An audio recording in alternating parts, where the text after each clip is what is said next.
We can start. Good morning, everyone. Welcome to this webinar of the Udemos Jean Monnet network with a stakeholder. Today, we have the pleasure of having here Domènec Ruiz Devesa, who is the current president of the Union of European Federalists and member of the Action Committee for the United States of Europe. He is also former member of the European Parliament. I am Sara Bertolli, journalist for Euractiv Italia. I will be chairing this webinar. So first of all, welcome Domènec, and welcome also to all students that are following this webinar. My idea was first to have a speech by Domènec, and after to open the floor for the question from the students. The title that we wanted to, general title that we wanted to address for this webinar is Strengthening European Democracy, since today we see a lot of challenges and attacks to the European democracy coming from both external intrusion, let's say from, for example, Russia that try to change the results of some elections, even in European countries, but also from internal attacks coming from those that can be addressed as illiberal democracy, for example, Hungary. So, giving this small premise, I will now immediately leave the floor to Domènec, that will of course clear all of these doubts regarding which are the current attacks to the European democracy, and especially how can we strengthen European democracy and defend our democratic continent. The floor is yours, Domènec. You have 25 minutes, and then we open the floor for the question. Thank you very much. Thank you very much, dear Sarah, for this invitation, this kind invitation to you and to Professor Castaldi. I'm very honored to be able to deliver this short lecture for your students. And indeed, the democratic question, we can say, is an old one in a way in the European Union. Let's remember in 1950, when the communities were announced and then created, the Parliament, the European Parliament as a legislative power was, in a way, we can say, an afterthought. Why I'm saying that? Because in reality, even though it was included this parliamentary assembly since the beginning in the Treaty of Paris of 1951, which already was an achievement because a standard international organization doesn't have a parliament. Let's think of the United Nations, doesn't have a parliament or a parliamentary assembly. So that the European communities from the beginning were something different, that were supranational, not just international, and that were creating a political community with a federal vision. This was also clear in the Schuman Declaration. Still, clearly, it started as the least powerful of the institutions. The Commission, at the time, the high authority, had the power to propose legislation. The Council of Ministers had the power of amending and approving them. And the first parliamentary assembly of the coal and steel community did not have any legislative power at all. It did have the power to approve or not to approve the budget of the community, which is, by the way, an important power that it has it should not be underestimated. And in fact, parliaments, medieval parliaments, think of the British, the English Parliament of the Magna Carta, for instance, the first power parliaments gain vis-a-vis the sovereign, the king, was precisely the power to approve taxes to finance the royal army.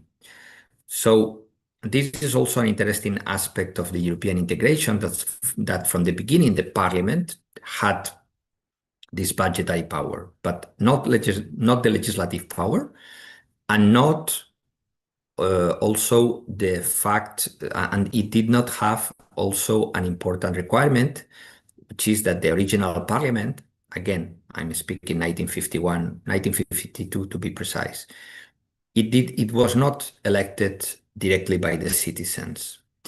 So the fact that we didn't have a parliament with legislative power and that was not popularly elected gave birth to the concept we can say in European political science or in political science about Europe or about European integration, the concept of the democratic deficit. And this concept has been around for a long time, even today.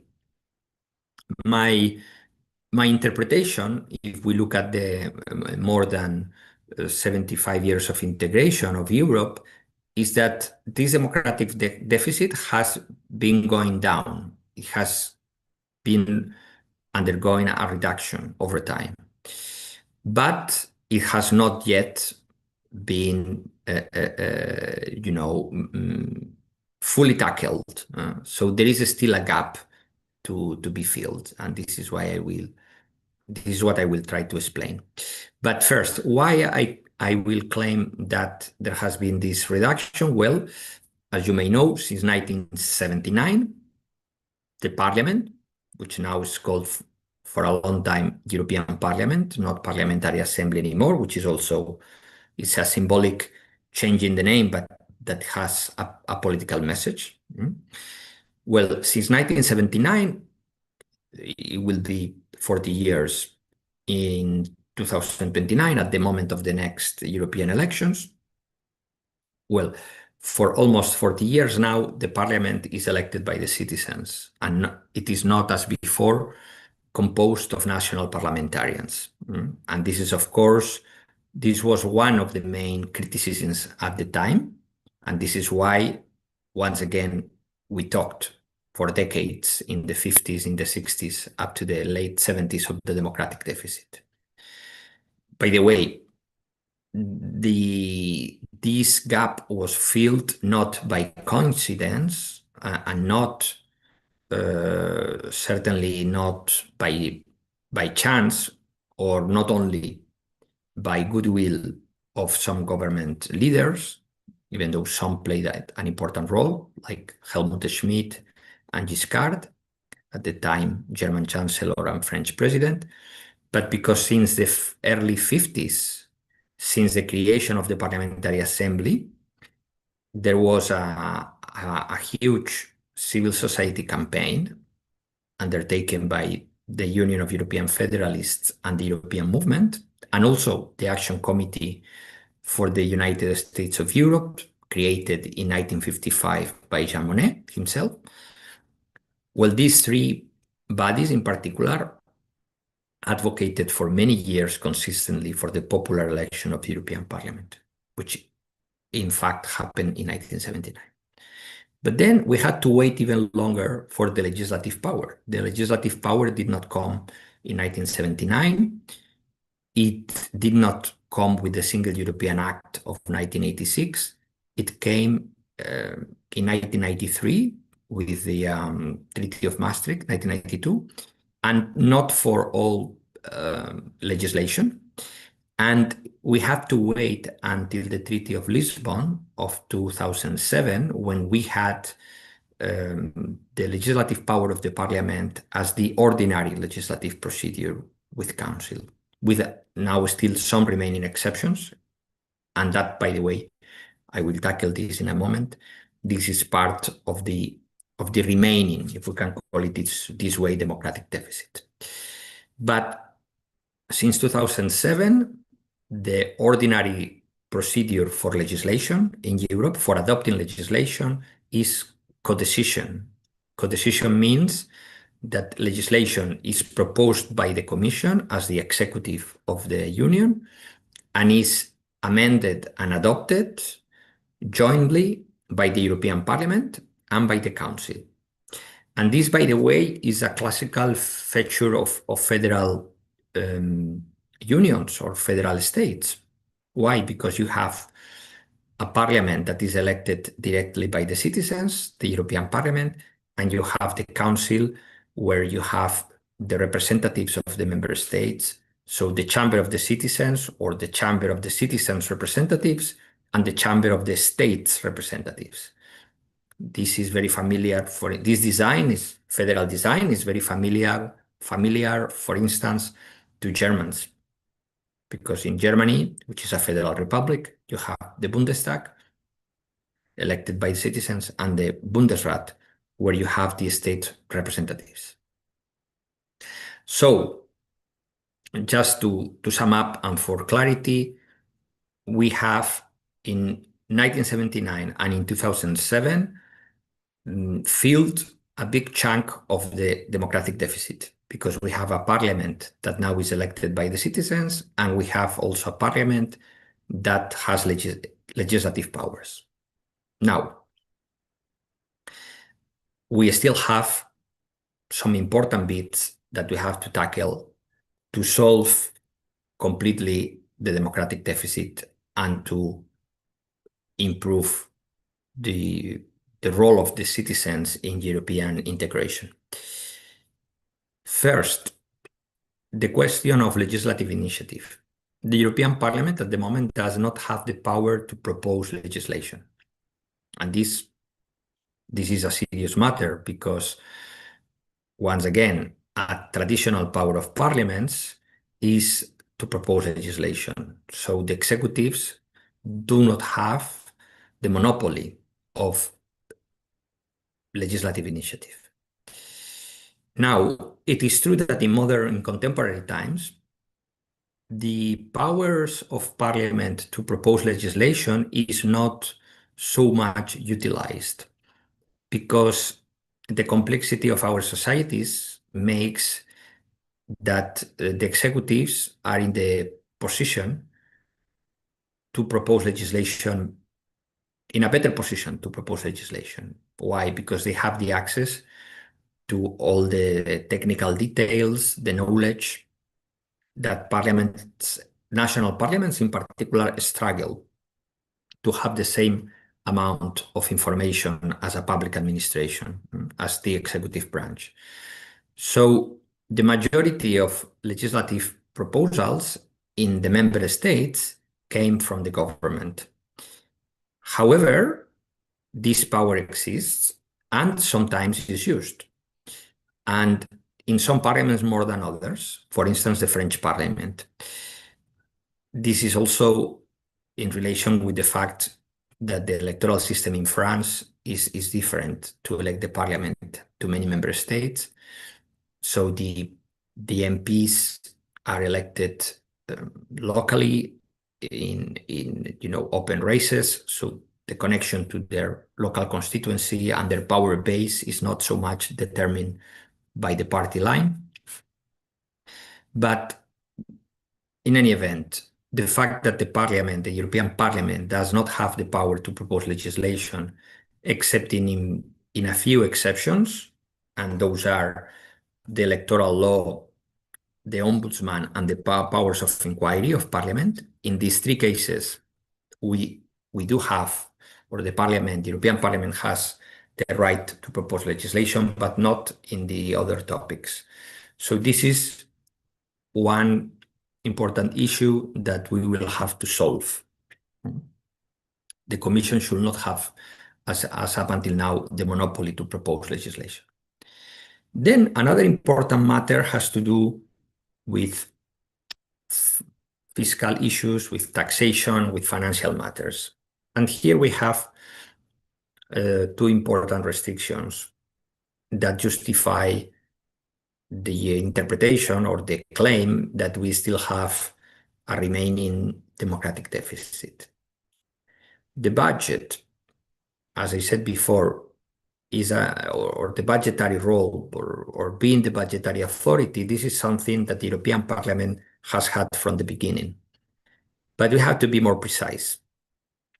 The Parliament has the power to adopt or to reject the budgetary proposal, both the annual budgets and the multi-annual budget that is called the multi-annual financial framework. However, the Parliament has no power whatsoever with the income of the budget. This is to say, how the budget is financed. So the Parliament can decide the amount of expenditures, can decide the allocation of the expenditures, whether to increase agriculture policy or to decrease it, and so on, but doesn't have any power as it regards where the income to finance the budget is coming from. And this is, of course, a paradox, because this is basically to say that the Parliament has the power to intervene on the level of spending and the distribution of spending, but not on the revenue side of the budget. So it's like a national parliament that has the power over the budget, but not the power over the taxes, which is what finances the budget. And this is an anomaly and a great democratic paradox.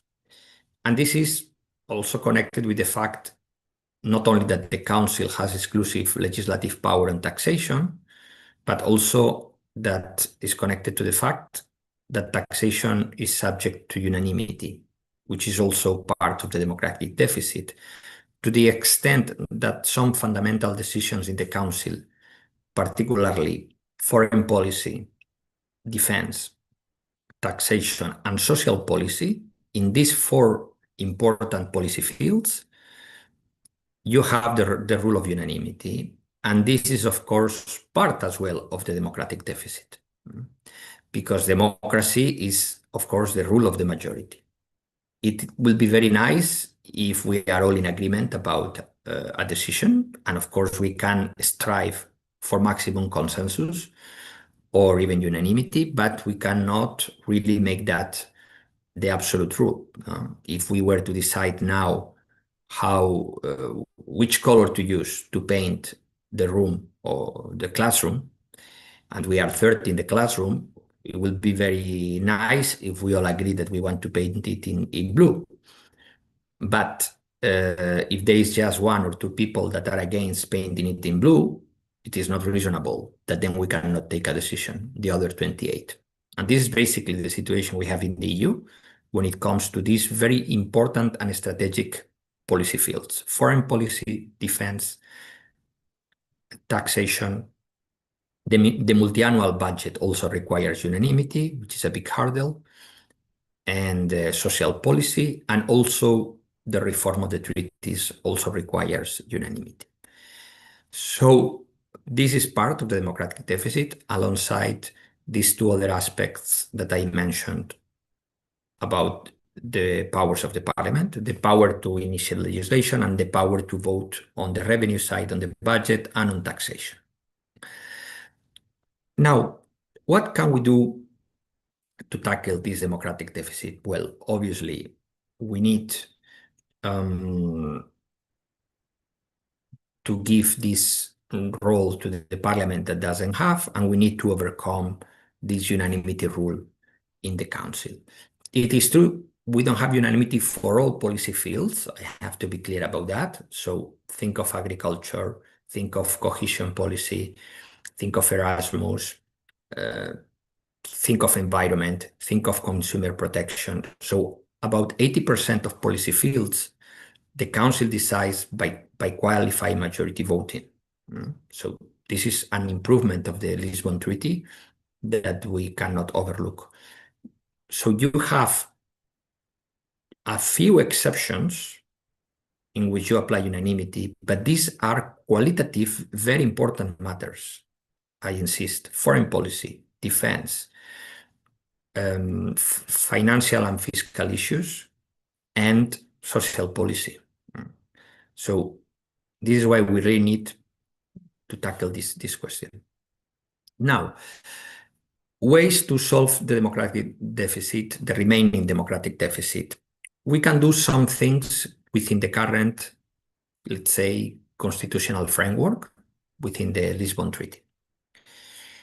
It is not very easy, but there are some possibilities there.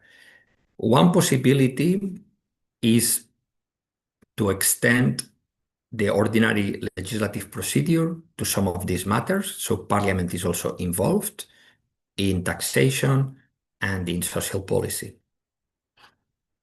But for that, you need unanimity. So all member states have to agree to give these powers to the Parliament. And this is probably not very likely that member states will give willingly or without any compensation or without any pressure, because member states understand, by and large, that if the Parliament becomes more important, they are less important. So they see it a bit of a zero-sum game. And then you have also the possibility in the treaty also to move unanimity decisions in the Council to majority decision. This is called the passerelles in the treaty. So the passerelles allow you, in theory, to move decisions from unanimity to majority, and also to involve Parliament in matters that it is currently not competent.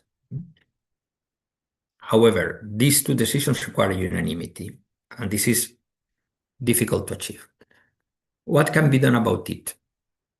One possibility is for the European Parliament to use its budgetary power and basically tell the Council and the European Council, if you don't activate the passerelles, then I will not approve the budget, or I will not approve the multi-annual financial framework.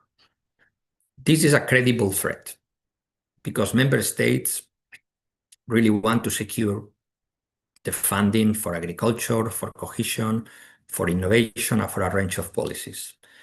So Parliament must understand that the budgetary power is not an end in itself, something that you negotiate the budget or the multi-annual financial framework, which is the multi-annual budget for 7 years.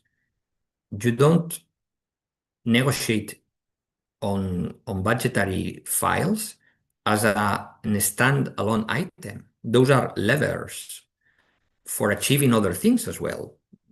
So those are tools to improve the powers, to increase the powers of the Parliament, and to increase its institutional role in the European integration process.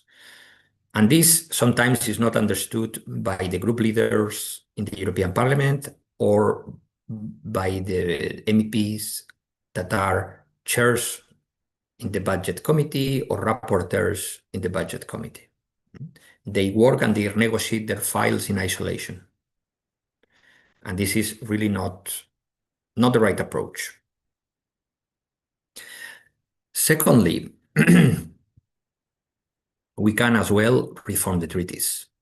The reform of the treaties has been proposed by the European Parliament in November of 2023. And now it requires a follow-up by the European Council, which still has not happened. Yeah, and it will be next week, 2 years, without a reply from the European Council. The reform of the treaties is probably a more practical solution than the passerelles, because in a general reform of the treaty, you can make many deals and a lot of horse trading to compensate the member states that consider themselves losers if they give up the veto power, and also to, yes, in a way, be able to generate a negotiating dynamic that is different from, once again, trying to activate passerelles as standalone items. where there might not be the right incentives for member states to do so. The good thing is that the general reform of the treaties does not require unanimity to start the process. It is true it requires up until now unanimity at the end, but not at the beginning. So you only need a simple majority of member states in the European Council.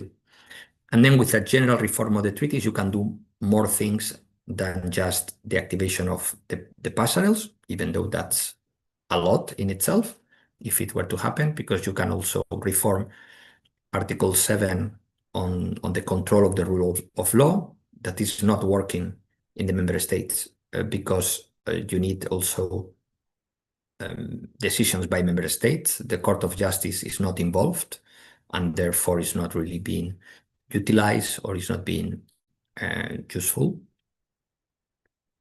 And then you can also update policies in a reform of the treaties. We don't have, for instance, climate change as a policy in the current Lisbon Treaty, or we don't have digital matters or artificial intelligence. Of course, we are tackling them with ordinary legislation, but those are items that should feature in the treaty at the same level of agriculture policy, trade policy, and others. One last word, because I've been told I have to conclude. One last word on a very important matter that is typically overlooked by the institutions in order to increase democracy in the European Union and to tackle the remaining democratic deficit and to improve the role of citizens in European integration, which is citizenship, European citizenship education. And this is a strategic matter, but unfortunately, up until now, even though I was able to advance this matter as a rapporteur of this project in the European Parliament, but member states and Commission are not paying sufficient attention to this. The citizens, the European citizens, the European citizenship is in the treaty since 1993, in 1992. But of course, you need that people are aware that they are European citizens, that they are aware of their rights, of the benefits, of all the possibilities they have for democratic participation, which is not only to vote in European elections, it's also the right to petition and many others. So we really need to have a systematic approach. And as the Conference for the Future of Europe said, we need to be able to teach a minimum standard of knowledge about the EU in all member states. And without that, it will be very difficult to really improve and deploy a real European citizenship. I will have liked to tackle two other topics, but maybe I leave them for the questions and answers, which is that we need also to reform the way we elect the MEPs. We must be able to elect them also in transnational lists, not only in national lists. And we need also to have deliberative democracy at the European level. So I have been explaining a lot about parliamentary democracy, about representative democracy. There are many things we can do to have a true European parliamentary democracy, as I mentioned, but we also need to have alongside it a permanent system of European deliberative democracy. So the citizens can participate on a permanent basis and not only through voting in elections, even though this is very important. And by the way, we have been increasing the number of Europeans that participate in elections since 2009, which is a good thing. But we still have only 50% of citizens that vote in elections, in European elections, and we need also to improve that rate. Thank you for now. Thank you very much, Domènec, not only for all the questions that you have addressed, but also for the historical, let's say, reconstruction and of the recalling of the process of democratization of the European Union. You have addressed plenty of things which are essential for strengthening democracy, both coming from the European competencies, but also the powers of the European institution, especially of the European Parliament, and also the ways to strengthen it, giving us plenty of different opportunities to strengthen European democracy, from the treaty reforms to the passerelle clauses, and also regarding the social aspect, let's say, and the cultural aspect of creating a European people, which is who is aware of of being part of a big community, which is the European Union. So thank you very much for this speech. Now I open the floor for the question coming from the school partners of this project. So if you have a question, please feel free to raise your hand and I will give you the floor.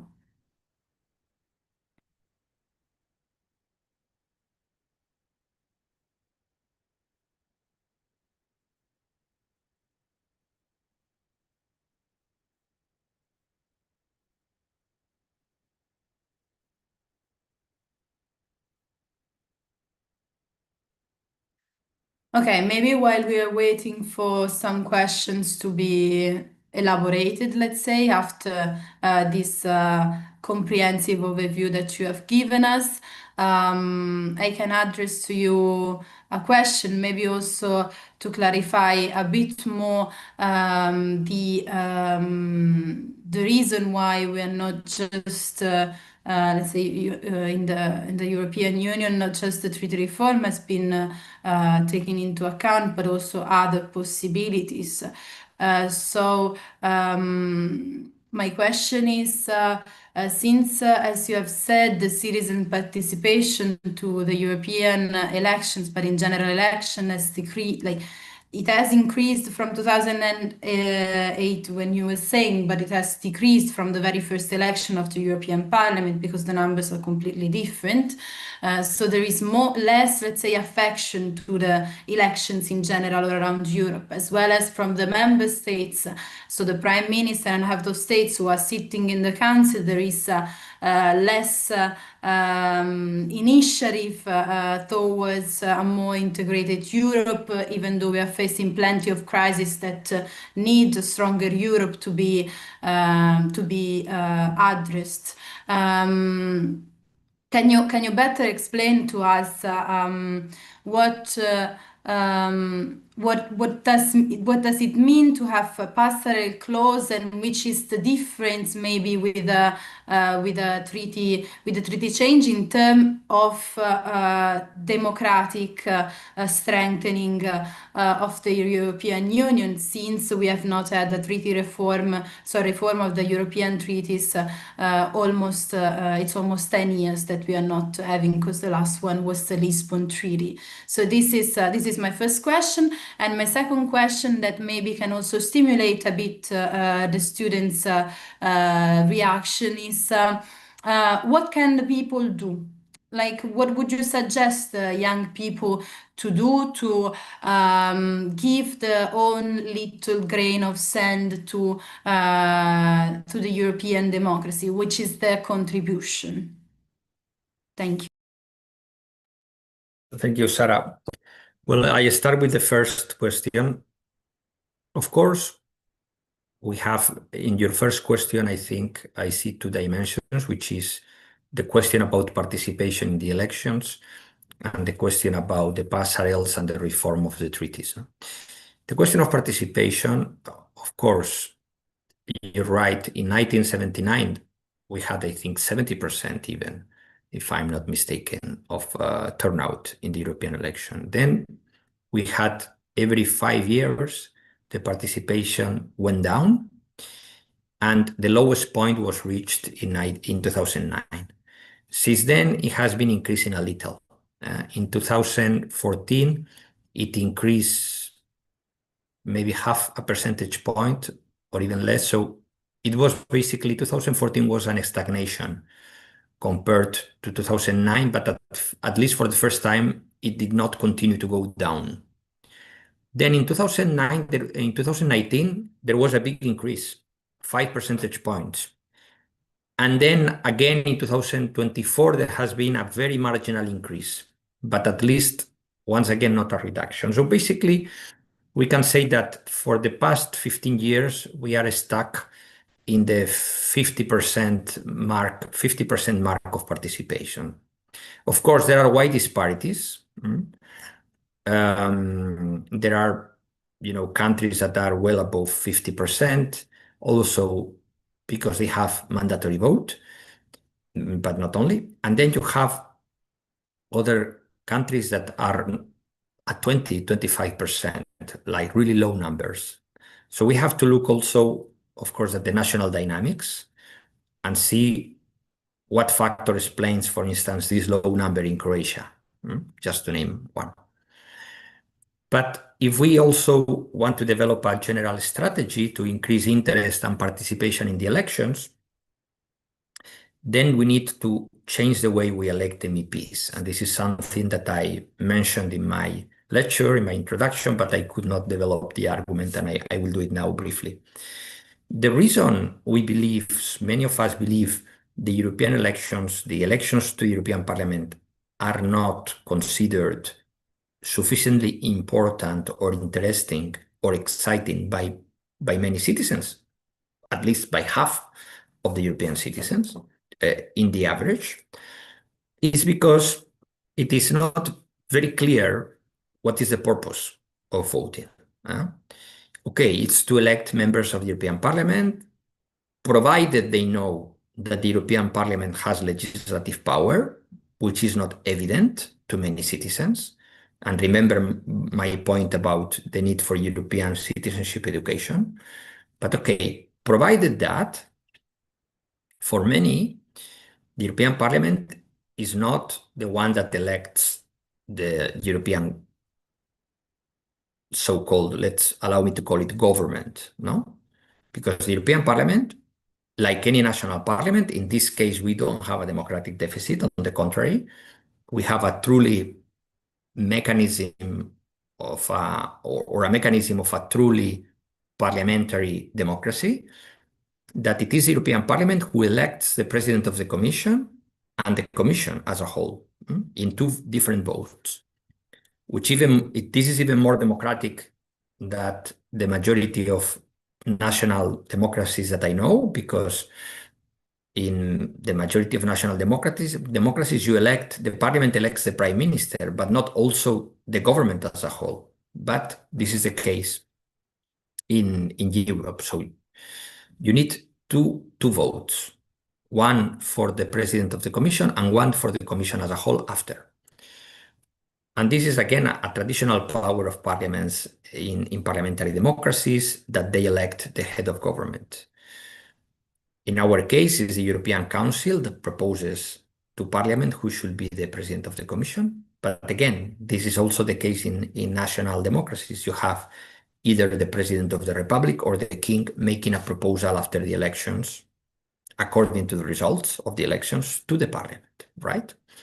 So, but again, how many citizens are aware of that? How many citizens are aware that the Parliament has that power?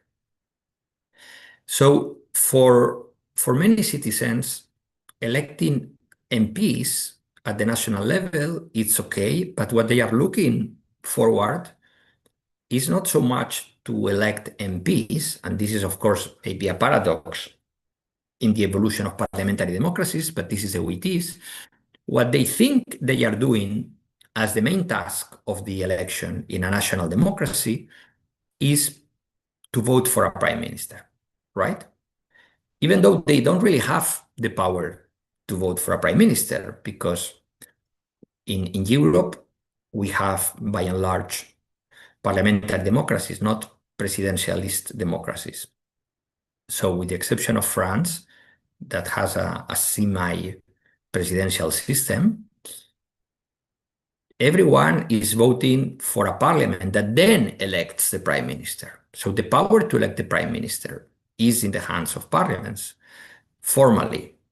But materially, it is understood that if a party wins the most seats, in the normal case, then of course there might be coalitions composed by the other parties.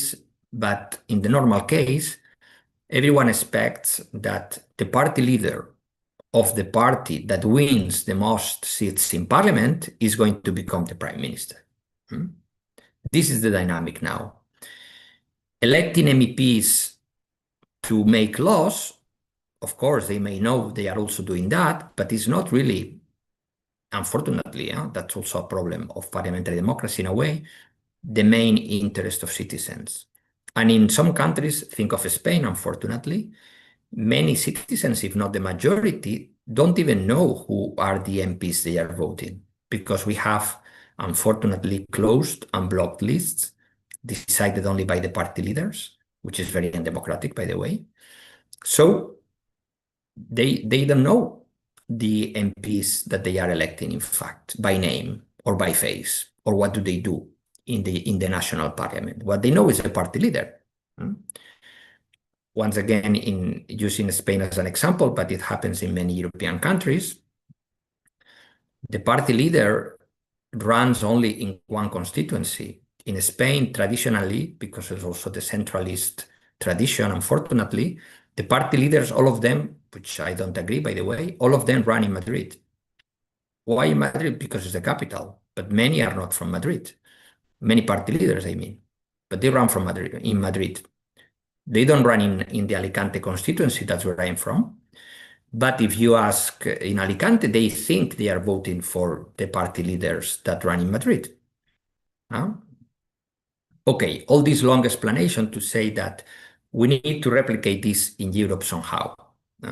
So we need to make visible to the citizens that, okay, they are electing MEPs to make European laws.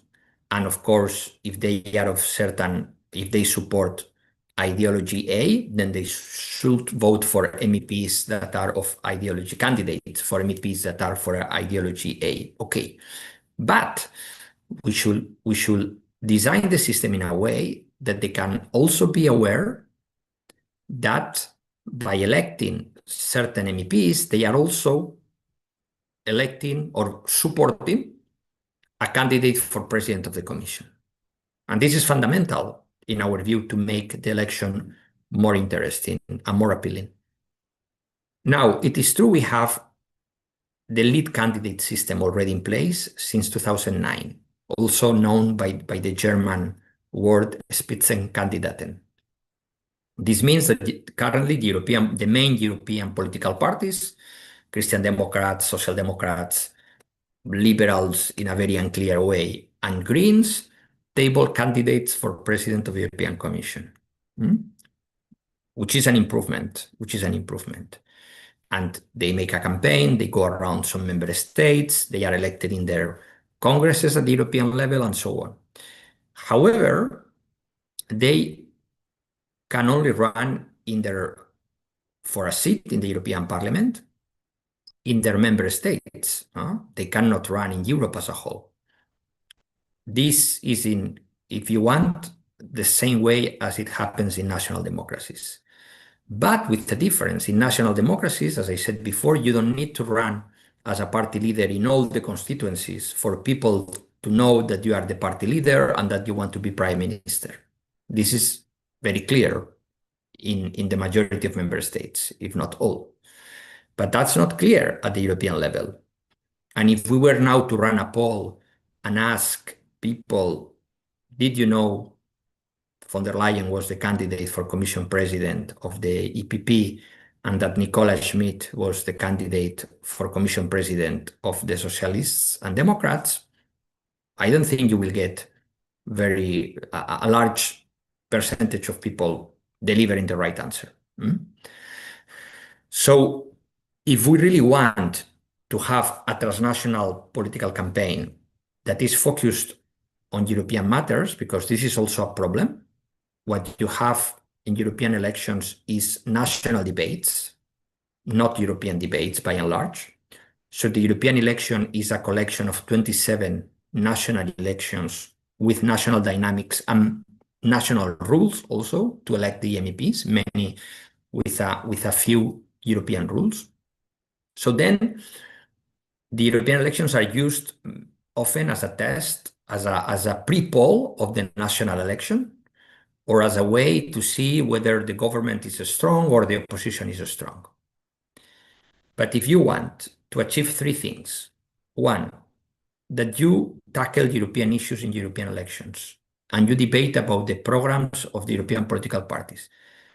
If you want to make visible that you have candidates for president of the Commission, and if you want to give visibility to European political parties, which now paradoxically almost never feature in the ballots, only the national political parties are visible in the ballots, with a few exceptions, like in Italy. Often the main parties use the logo or the European political party, but this is really an exception, unfortunately. So then you need a new system in which a number of MEPs, not all, but a number, a fraction, is elected transnationally. So you have now 59, no, a bit more, 62 members elected in Spain, for instance. Okay, this you can keep. You have a number also elected in Italy and other member states, but let's add another number. We were proposing in the European Parliament 28. So 28 candidates tabled by European political parties, with a number one that is the candidate for Prime Minister of Europe, let's say, with the logo of the party at the European level. And this ballot is available in all 27 member states. And with this system, we believe we can increase the level of interest in European elections, because then the citizen is empowered, and it is not only about electing, as important as it is, MEPs that are going to make European laws, European legislation, in a certain political way or ideological way, but they are also going to indicate who they want for Prime Minister of Europe, right? With the transnational system. And then regarding the second question, I think we have to engage in pro-European civil society organizations, because we can do a very effective, or we can try to do a very effective, the question about how the young people can contribute. I think they should join pro-European civil society organizations like the Young European Federalists, because the larger we are, the bigger our possibility to have an impact. Of course, we conduct a very strong and quite effective in some regards advocacy campaign. But of course, we cannot convince only with the power of our ideas or with the rightness of our ideas. We need also to show that we have many citizens behind us, and that as a grassroots movement, we have also an impact in the media and in the public opinion. So this will be my call, to get engaged in a pro-European movement. Thank you very much, Dominic. I saw that Lucia had a question. Yes, the floor is yours, Lucia. If you please can say, I mean, the partner you come from, and please, the floor is yours. Hi. Firstly, thank you very much for the talk, Dominic. It was very interesting. Well, I'm from Spain. Really nice to meet you. And I don't know if you already answered my questions, but I wanted to know what institutional changes would be necessary in the European Union to allow citizens to vote for a transnational list of MEPs. Thank you very much.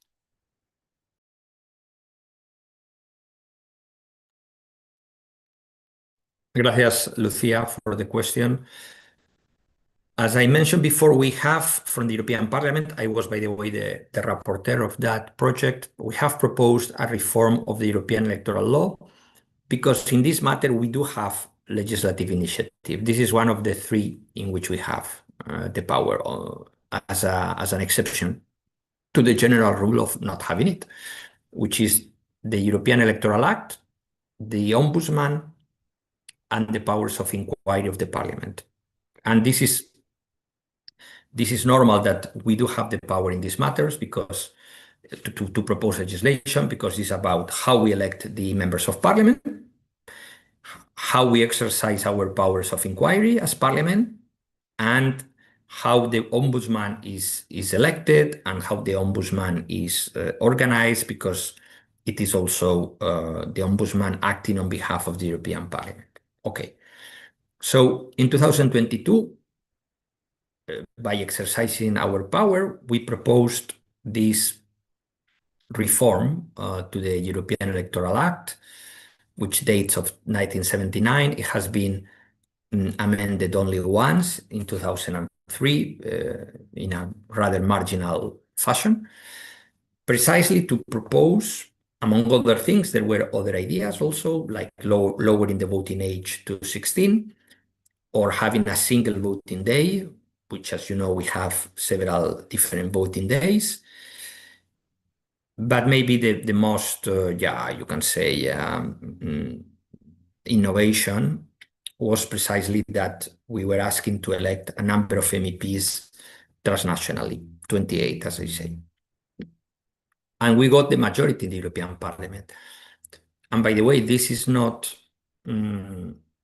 something that we can get for granted, because in the past, and even now, even in the European Parliament, we have strong opponents of electing some MEPs on a transnational basis, unfortunately. So in 2022, under my rapporteurship, but I was lucky also for something I will say, for the first time, the plenary endorsed a concrete proposal on how to elect these 28 MEPs transnationally. I said I was lucky because we had Brexit. And in this regard, Brexit was a good thing, because I'm sure that with the Brexit MEPs, the British MEPs, the proposal will have been rejected. Because with a few exceptions, all the British MEPs will have voted against it, considering too federalistic. Anyways, this is just as a side note, as an anecdote, if you want. Now, this is only the first step.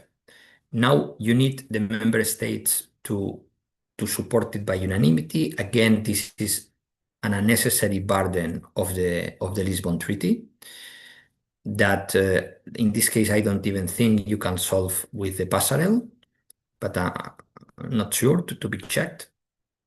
But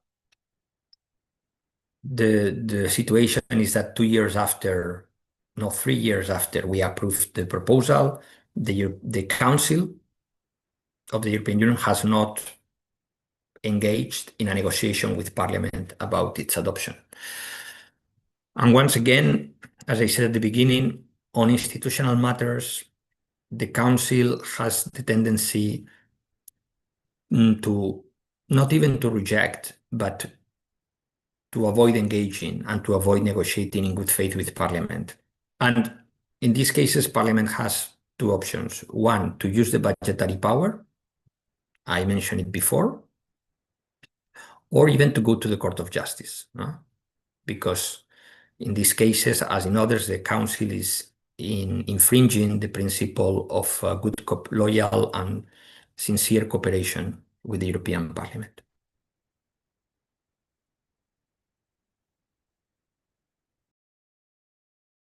Thank you very much.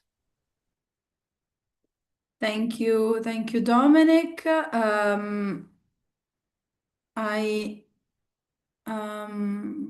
I would like to know if someone else has question for Domènec.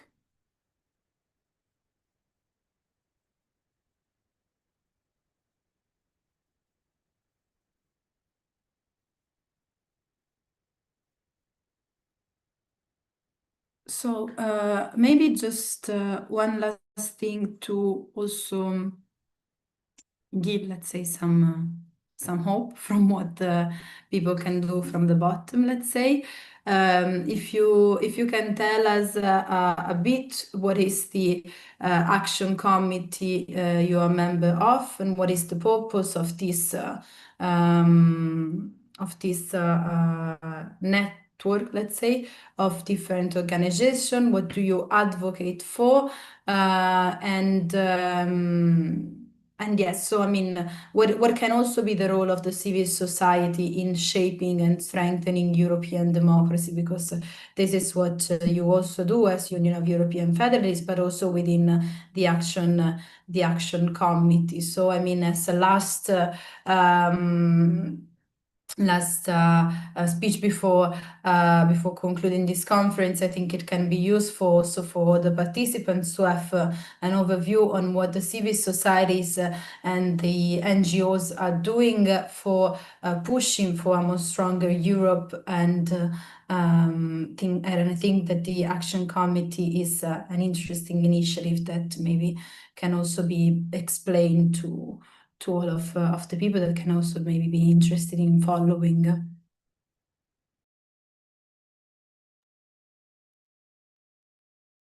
Thank you, Sarah. Well, I will say two things on this. One is that we really need to step up our grassroots mobilization and advocacy at the national level, because we have advanced quite a bit with the European Parliament. It is true that with the current European Parliament, things are more difficult than in the previous one, the one I had the honor to serve in, because we have more powerful far-right parliamentary groups in this parliament than before, and a bit of a more of unclear opposition sometimes coming from the European People's Party. So the pro-European majority is a bit less cohesive, I will say, than in the previous parliament, and that has also an impact on the institutional battle, if you will. But the parliament has endorsed the proposal to reform the treaties, has endorsed the reform of the European law, has endorsed in this parliament our calls as federalists to establish a European common defense that is independent from Trump, that is independent from NATO. But clearly, the lack of action, the lack of leadership is coming from the Commission, and above all is coming from the Council. So we really need to engage and to convince some member states to lead the way and to take initiatives in the Council. So this is why I think also in a way our homework it's more in the national capitals than in the countries, and we will need as organized pro-European civil society to be more effective and more engaged with the national governments. I think that's a big task. And secondly, regarding the Action Committee for the United States of Europe, this was created in 1955 by Jean Monnet, also because at that time he also felt that the problem was in the member states. So he left at the time the high authority, which was the Commission of the Coal and Steel Community, to engage directly with the national political parties. So he created this committee with heads of national political parties and heads of the national unions, trade unions, because he felt that was a source of power, of political power in the communities.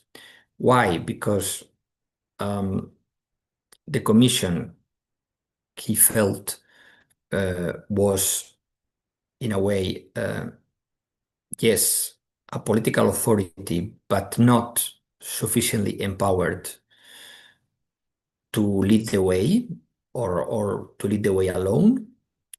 And then the Parliamentary Assembly was not elected by the citizens, which for Monnet was a big problem. So he did not consider the European Parliament as a source of political power in the Union until 1979, when it was elected by the citizens. So this is why the Action Committee tried to lobby through this gathering of national political leaders and trade unionists. and it worked for 20 years, and it was very effective. It achieved the direct election of the European Parliament, but also at that time, it lobbied successfully for the accession of the UK. Then in the 1980s, it was reactivated by Max Constam, who had been his right-hand person in the first committee and also had been president of the European University Institute in Florence, its first president, by the way, its founding president. And he reactivated it in the 1980s with a different membership. So this time it was about, apart from a few former members of the original committee, also basically personalities that have long experience in the institutions. Maybe they were not in office anymore. So former prime ministers like Heath, like Schmidt, former commission officials, former commissioners, some political leaders at the time in office. And again, this was a successful lobby effort because he really provided the idea, maybe was not the only one, but it really played a role in the idea of the completion of the single market and the reform of the treaties of Rome as the main project of the Delors Commission. And this was important because each commission must have a big project, one big project. And this was the one of Delors, the single market by 1992, and the reform of the Rome treaties to have more majority rule in the treaties. And this was a success of the Second Action Committee. Now, in 2024, we have reactivated the committee again. It's more similar to the one of the 1980s than the one of 1955. So it's again composed of high-profile personalities that have already done a lot in European integration. Guy Verhofstadt, Josep Borrell, Hans-Gert Pöttering, Klaus Welle, Ana Palacio, Isabel Durant, Monica Frassoni, just to name some from the top of my mind, because we believe that if we can make concrete proposals that are endorsed by, sorry, just a moment. I thought I have connected my battery, but yeah, I put it in the wrong spot. Now it's connected. So we believe that if we can produce high quality inputs to the institutions that are endorsed by these, let's put it this way, big names, then we can have the authority and the impact in the current policymakers. You could say that this is a bit of an elitist approach, okay, clearly. And this is, by the way, interesting because Monnet in 1955, he was offered the presidency of the Union of European Federalists. This is a little known fact. And he declined because for him, and this is written in his memoirs, for him, the real power was not in citizens' movements, in grassroots movements. The real power was in having access to the right people in high places of power. Well, I don't agree with that idea. I think that citizen mobilization can produce political change, and we have proved it. And the campaign for the direct election of the European Parliament is an example. And we have others, even the push for the European Constitution. But it is also true that we need to have access to the people that sits in the European Council, in the Council of Ministers, and in the Commission. So what we are doing since 2024 is to combine the two approaches. So the Union of European Federalists remains a grassroots citizens-based organization, but we have also tried to enlist these personalities that I mentioned in our team, let's say, so we can also do that kind of lobby that Monnet invented in 1955, which is also necessary.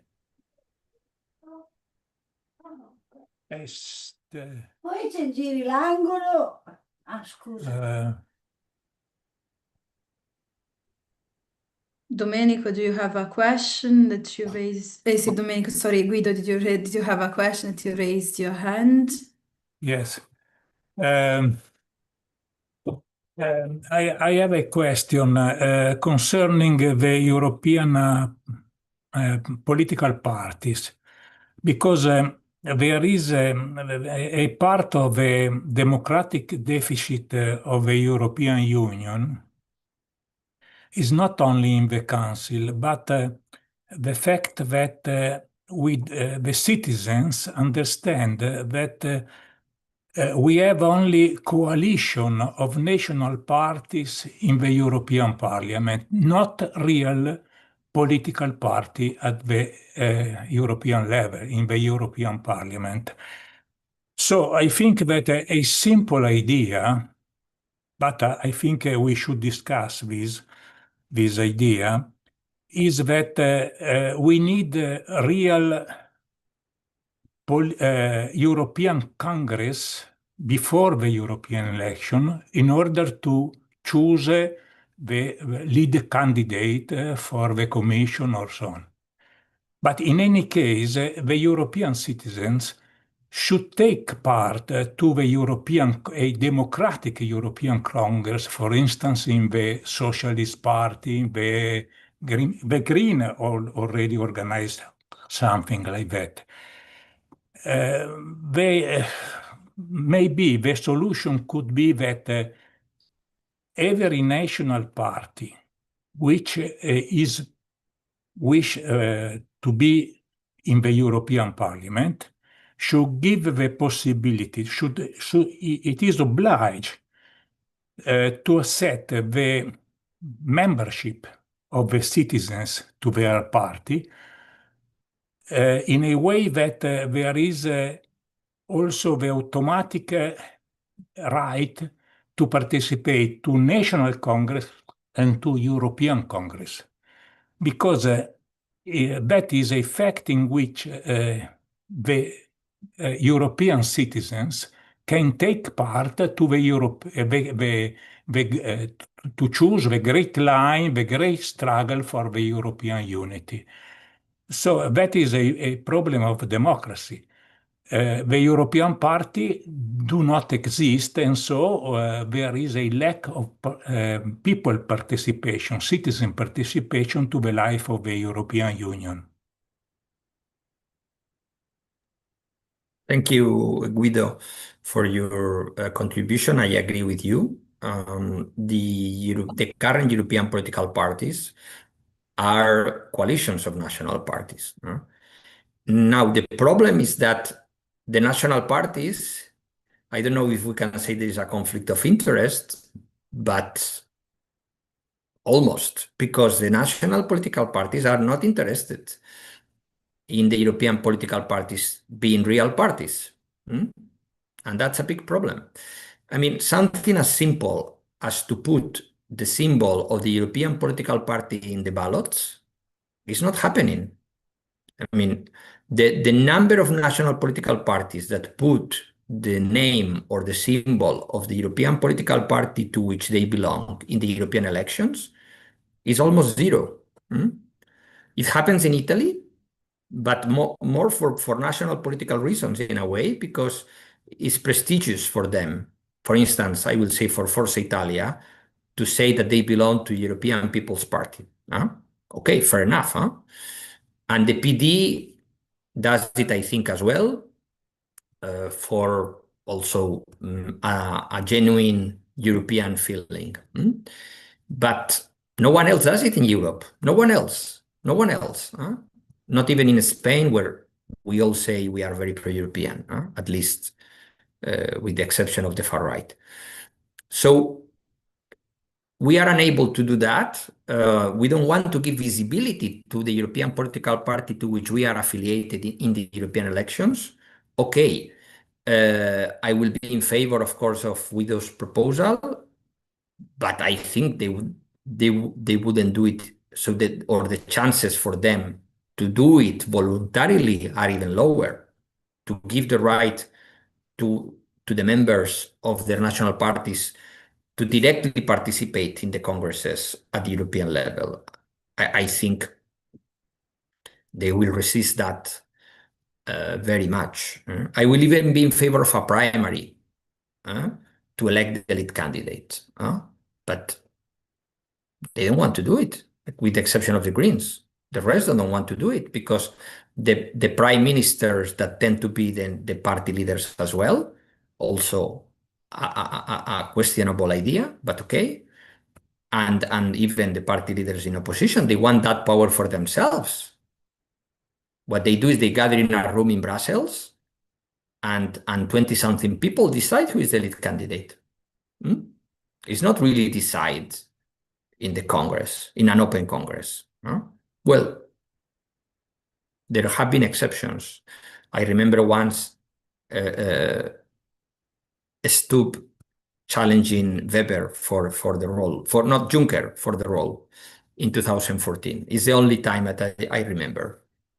But in the European Socialist Party, to the best of my knowledge, there has never been a competitive Congress to elect the lead candidate. It's the national party leaders getting in a room and deciding it, and they don't want to change that. So there are no incentives to change that, to allow, for instance, by the way, the delegates to those congresses are also elected in very, hierarchical or cooptative way, But if we want the members at the national level to elect directly the delegates to the Congress, which will be the direct participation Guido is asking for, and to have a primary for lead candidate, you will not, and to put the symbols in the ballot, you will not have that out of alignment by national political party leaders. That will not happen, in my view. What you will need is to change the rules of the European Electoral Act, so hoping that not everyone in the national parties, particularly the apparatchiks, the secretaries of organization, which in some countries have an absolute power to create the electoral list, which is terrible and is undemocratic, but this happens also, that some of them will not realize the whole implications of the changing of the legislative rules. And this is why I think the transnational list can help. Because if we get the transnational lists, even to elect a limited number of MEPs, that will give a new power to the European political parties that they don't have at the moment. Because they will become the power brokers among the national political parties to create this transnational list. And this will force to put their symbols in this ballot, so more visibility, and the political discussion to establish this transnational list can have, second round effects in how the European political parties are organized. Thank you, Domènec. I see that Guido has his hand already raised, but unfortunately, we have to, go to the conclusion to end the conference since the webinar, since there are some schools that I know they have to go back in their own classes. So I really want to thank Domènec for having take part into this webinar and for the lecture that you have given to us.